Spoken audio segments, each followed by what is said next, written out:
ایک طرف پاکستان عالمی توجہ کا مرکز بنا ہوا ہے۔ امریکہ اور ایران کے اسلام آباد میں ہونے والے مذاکرات کی وجہ سے پوری دنیا کی نظریں پاکستان پر ہیں۔ اسی موقع پہ ہمارے سیالکوٹ والے خواجہ آصف نے ایک ایسی ٹویٹ کر دی ہے جس نے مذاکرات سے زیادہ توجہ حاصل کر لی ہے۔ خواجہ آصف اپنی ٹویٹ میں لکھتے ہیں کہ جی اسرائیل انسانیت کے لیے شر اور لعنت ہے، جبکہ اسلام آباد میں امن کی بات چیت جاری ہے، لبنان میں نسل کشی ہو رہی ہے اور اسرائیلی معصوم شہریوں کو قتل کر رہا ہے۔ پہلے غزہ، پھر ایران اور اب لبنان میں خون ریزی جاری ہے۔ خواجہ صاحب لکھتے ہیں، میں دعا کرتا ہوں کہ وہ لوگ جو فلسطینی زمین پر اس سرطان زدہ ریاست کو بنانے والے تھے، ان یورپی یہودیوں سے چھٹکارا پانے کے لیے کہ وہ جہنم میں جلتے رہیں۔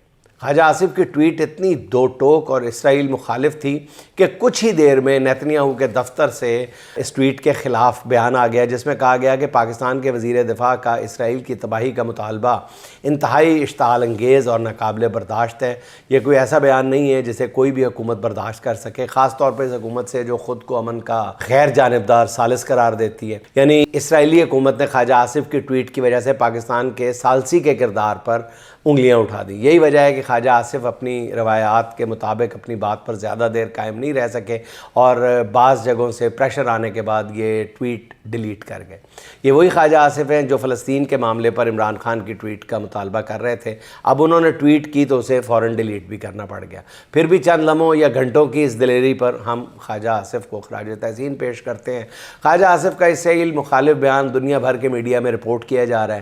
خواجہ صاحب، آپ کی داخلی سیاست اور انتخابی ڈاکے میں شمولیت پر تحفظات اپنی جگہ، مگر آپ نے جو عارضی جرأت مندی کا مظاہرہ کیا ہے اس پر آپ کی تعریف نہ کرنا بخل ہوگا۔ بلکہ حیران کن طور پر پی ٹی آئی کے حامی سوشل میڈیا اکاؤنٹس بھی خواجہ آصف کی دلیری پر انہیں داد دے رہے ہیں اور نون لیگی اکاؤنٹ سے خواجہ صاحب کی ذہنی صحت پر سوالات اٹھائے جا رہے ہیں۔ اگے تواڈے پاک خواجہ صاحب۔